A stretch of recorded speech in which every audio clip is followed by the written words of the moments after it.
I canceled my own plans, sacrificed my savings, and poured my heart into raising my daughter's children for 15 years, only to be treated like hired help they didn't even have to pay. But the day they saw me at the airport, boarding a first-class flight to Paris, their faces turned whiter than the clouds we'd be flying through.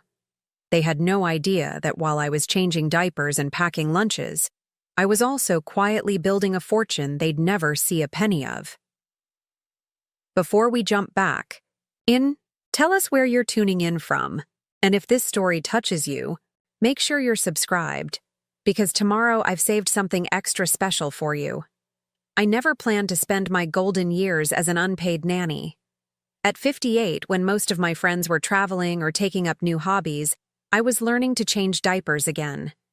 I remember standing in the baby aisle at the supermarket, staring bewildered at the wall of formula options, wondering how I'd found myself here instead of on that painting retreat in Santa Fe I'd dreamed of for decades.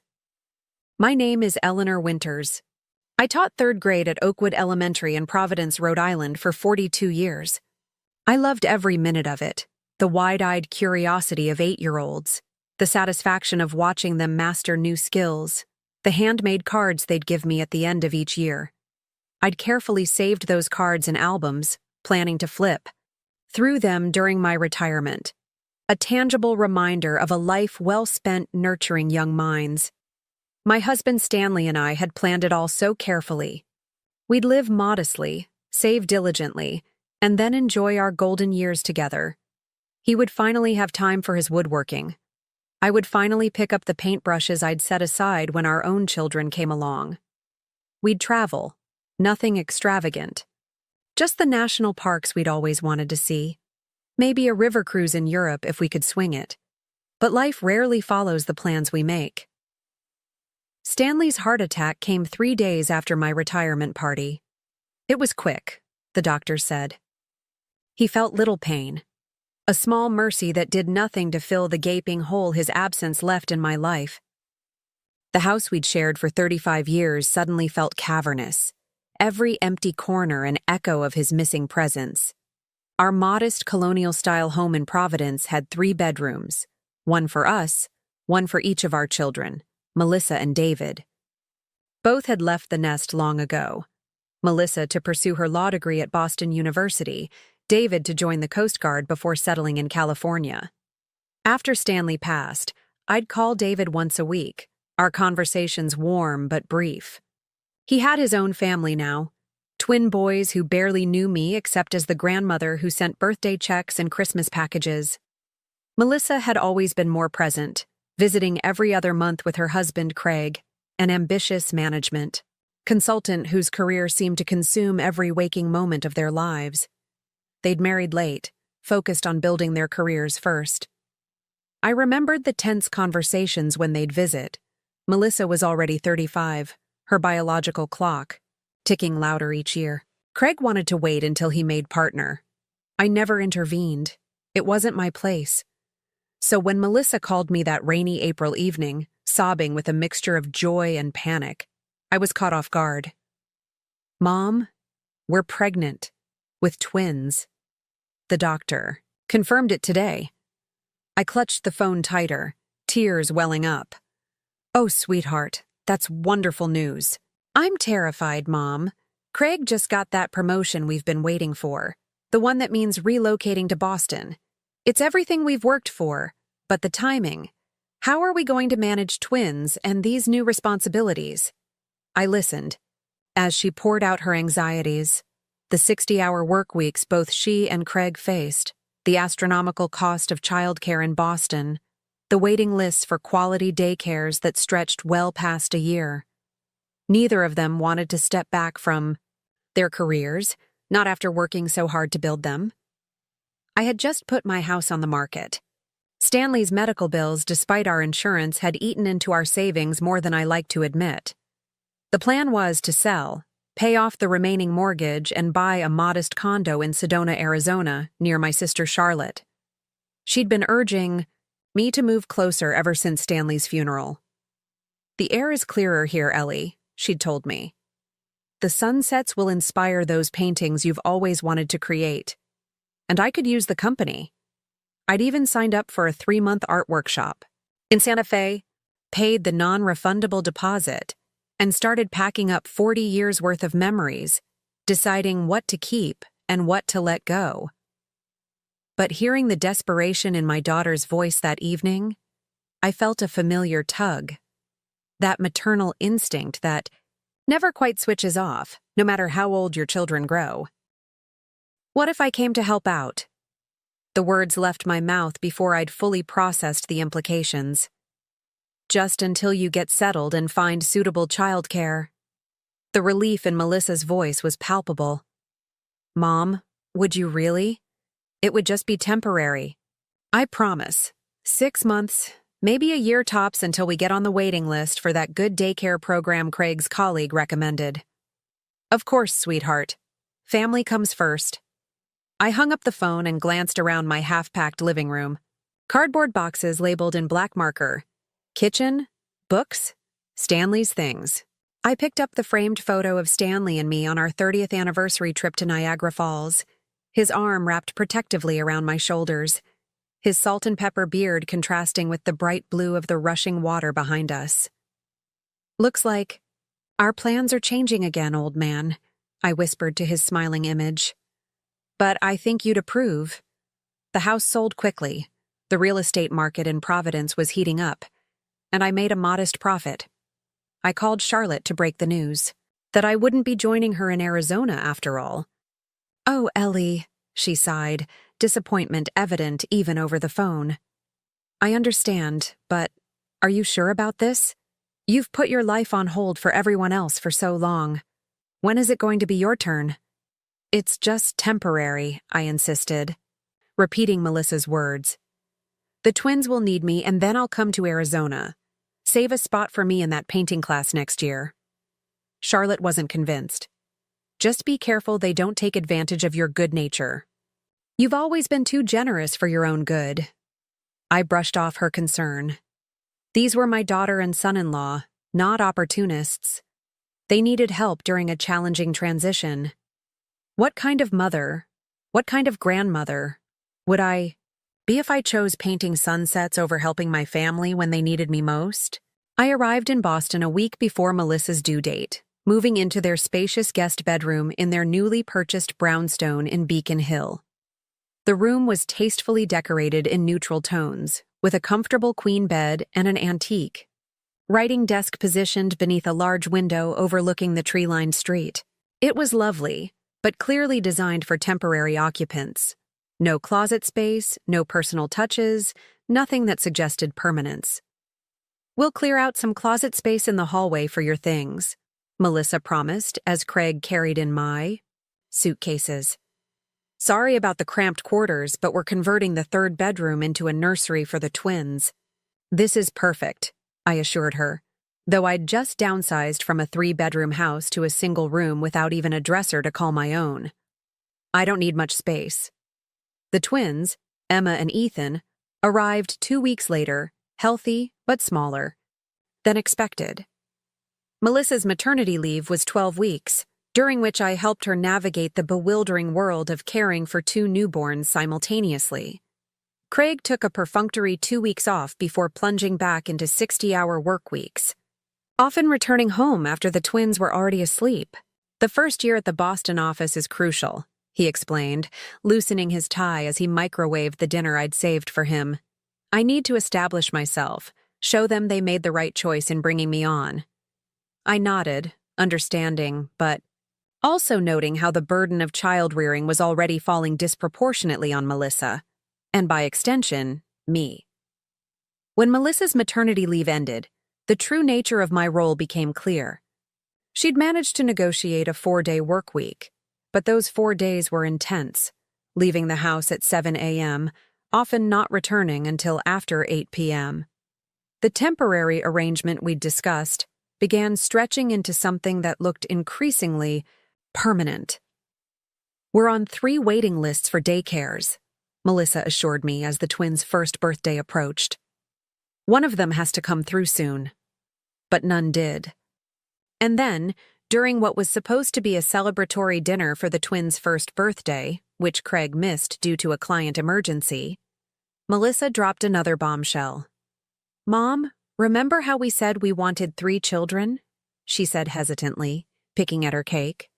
"Well, I'm pregnant again." I masked my surprise with a smile, hugging my daughter while my mind raced. Another baby. My temporary arrangement was about to be extended indefinitely. "That's wonderful news," I said, meaning it despite the implications for my own plans. "The twins will love having a little brother or sister." "We're hoping for a boy this time," Melissa confided.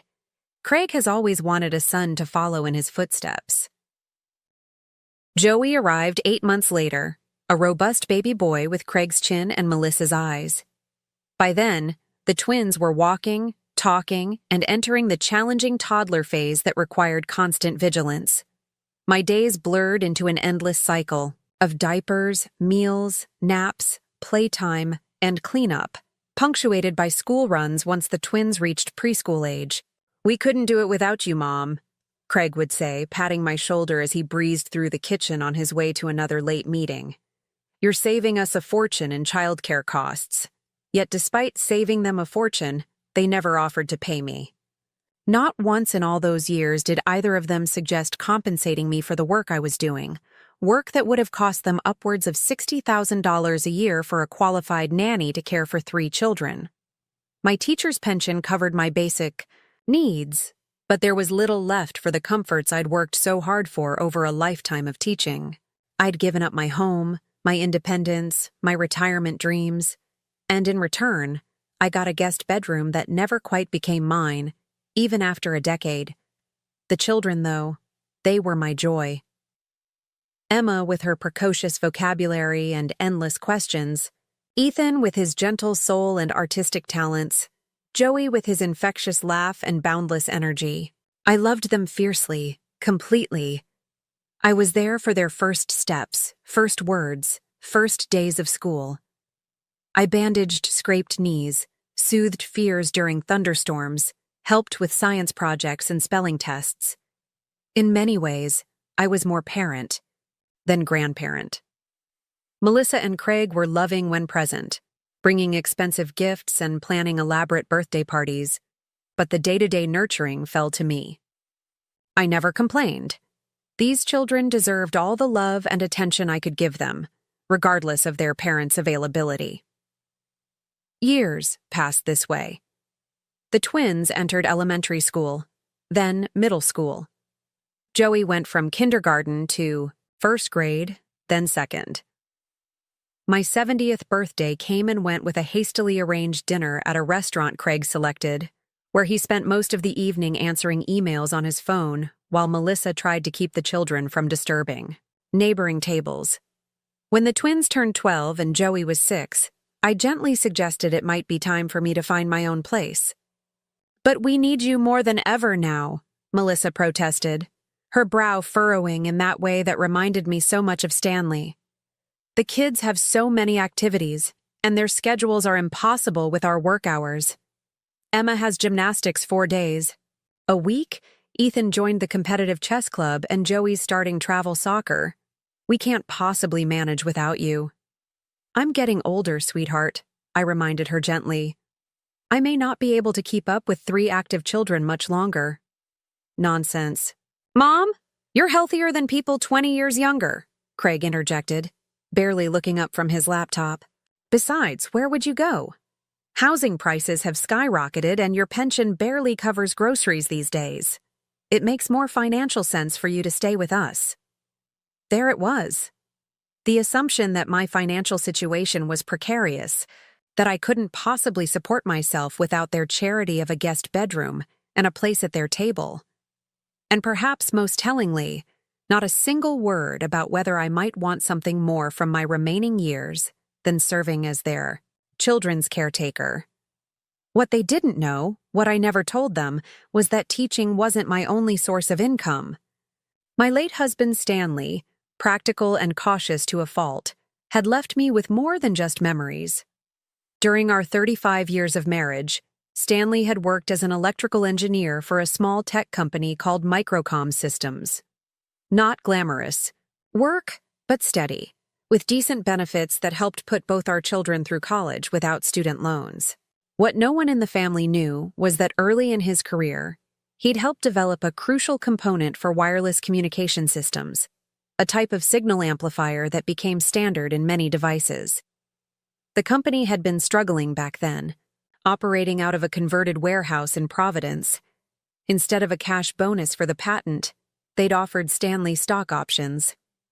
Probably worthless, he'd told me one night as we sat at our kitchen table, reviewing our modest finances. But you never know. If the company ever gets off the ground, maybe they'll help fund the kids' college someday. For decades, those options sat in a drawer in Stanley's desk, nearly forgotten as we focused on raising our family, paying our mortgage, and setting aside what little we could for retirement.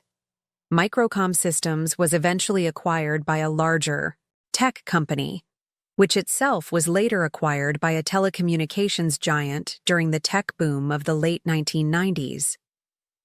Stanley's modest options multiplied through splits and growth.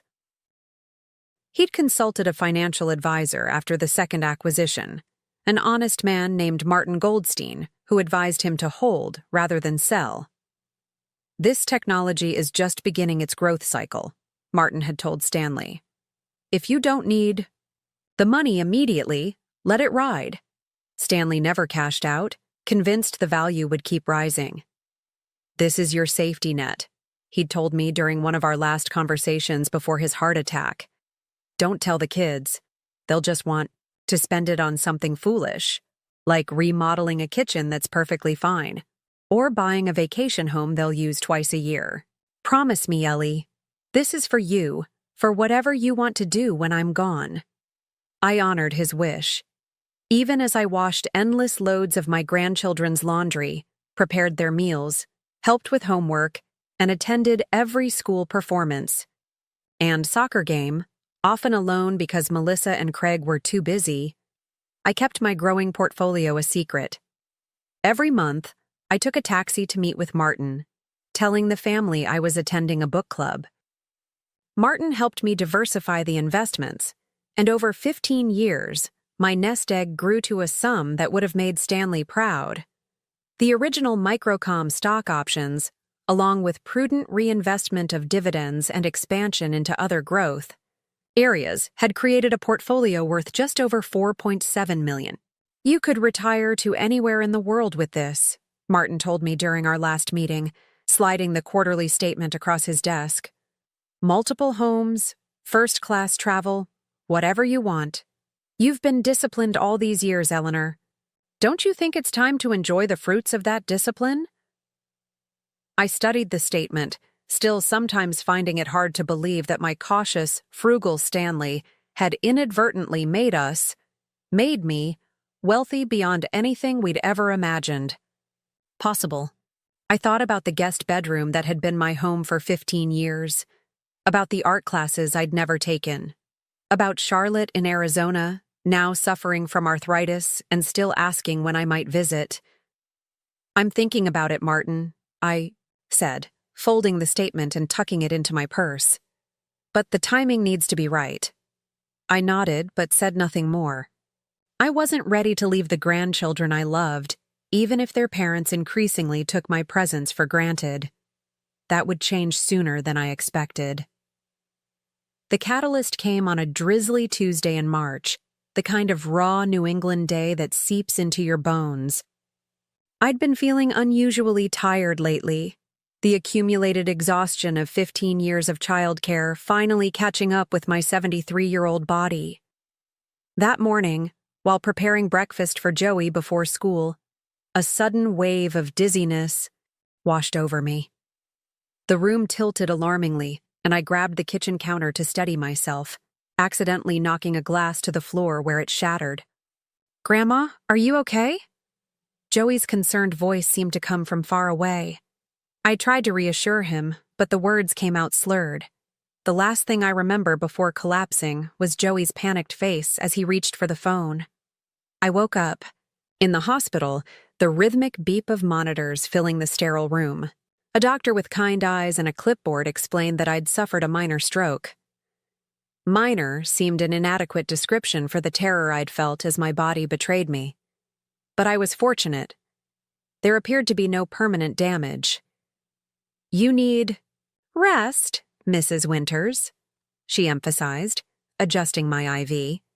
"And you need to reduce your stress levels. At your age, continuing with such an intensive caregiving role could lead to more serious health issues." Melissa sat in a chair beside my bed, her face drawn with worry. For once, she'd left work in the middle of the day, a rarity I couldn't recall happening since Joey had broken his arm 3 years earlier.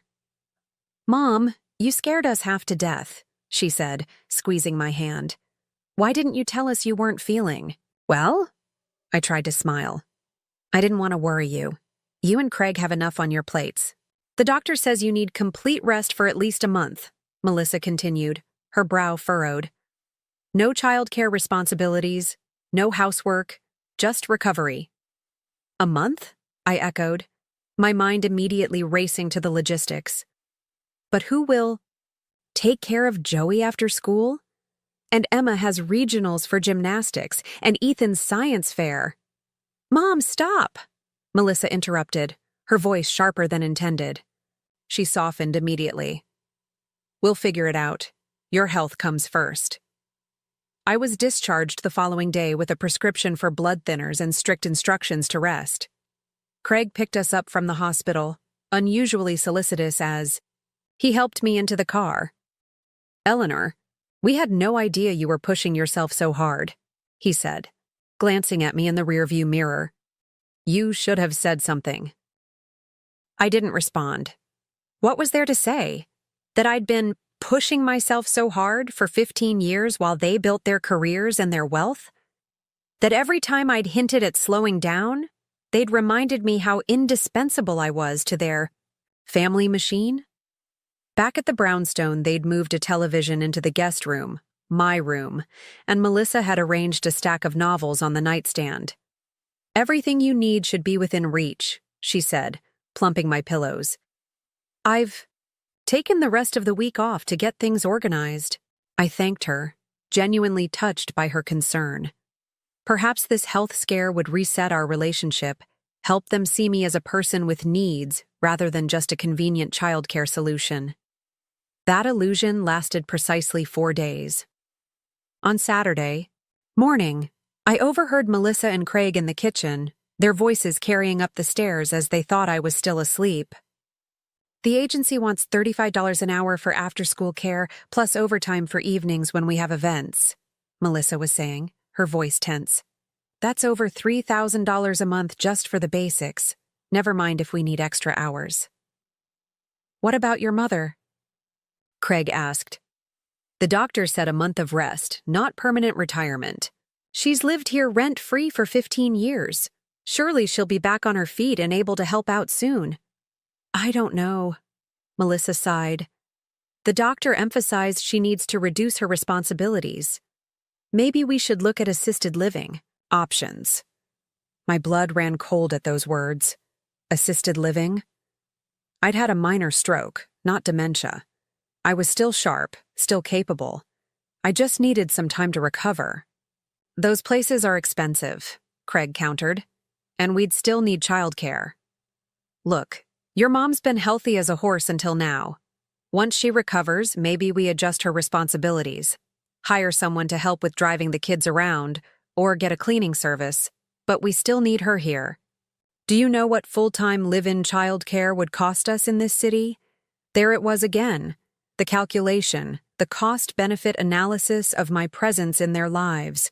Not concern for my well-being, but concern for their bottom line. "We should talk to her," Melissa said finally. "See what she wants to do." "Of course," Craig agreed smoothly. "But make sure she understands our constraints. We can't afford to lose her help entirely, not with both our careers at critical junctures. Remind her how much the kids need her." I pulled the covers up to my chin, a chill settling over me that had nothing to do with the March weather. For 15 years. I'd deluded myself that I was an essential part of this family, loved and valued for who I was. Now I understood the truth.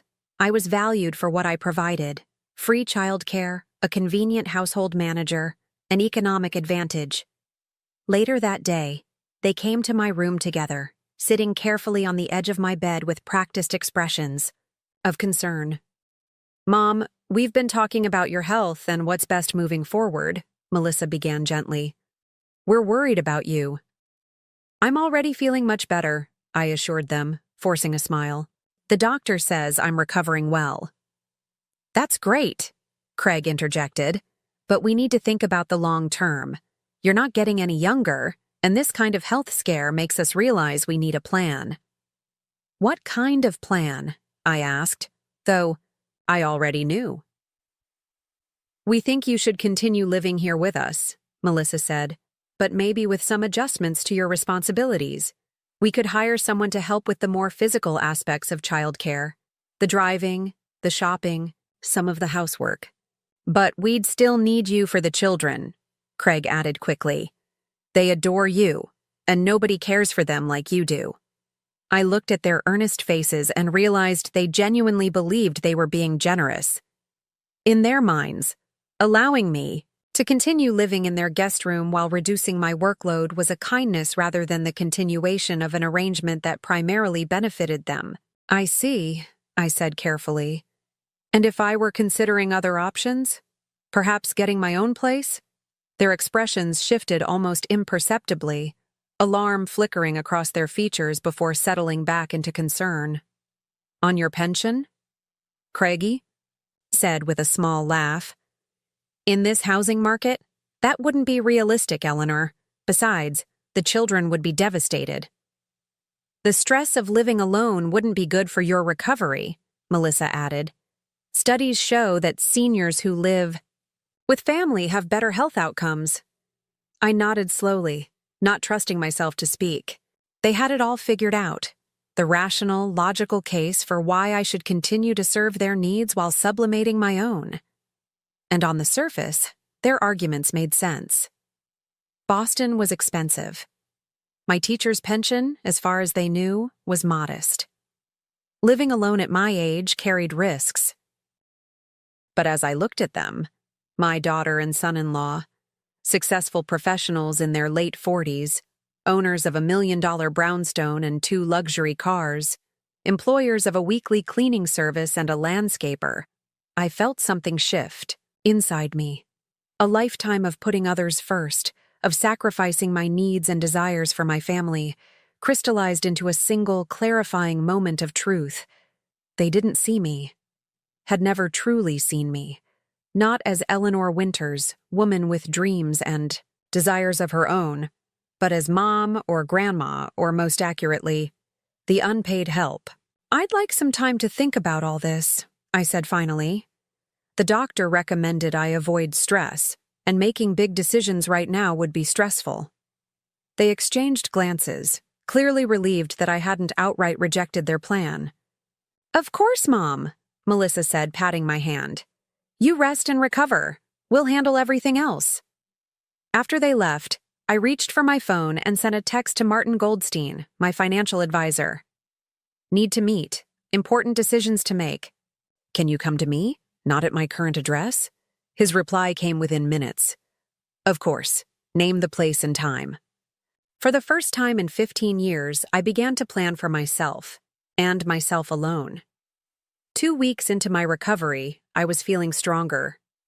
The dizziness had subsided, and I was able to move around the house without assistance. I still tired easily, but the doctor was pleased with my progress during my follow-up appointment. "Remember what we discussed, Mrs. Winters," she cautioned as I prepared to leave her office. "Your health needs to be your priority now. Stress and overexertion could trigger another episode, potentially more serious next time." I nodded, clutching the folder of information she'd provided about stroke recovery and prevention. "I understand, doctor. I'm making some changes." What I didn't tell her was that I'd already set those changes in motion. My meeting with Martin had been productive. We'd discussed options for housing, had reviewed my portfolio, and had begun the process of identifying the right place for me to live independently. He'd been enthusiastic about my decision. "It's about time, Eleanor," he'd said, eyes twinkling behind his wire-rimmed glasses. "Stanley would be thrilled to see you finally putting yourself first." I returned to the brownstone to find it unusually full for a weekday afternoon.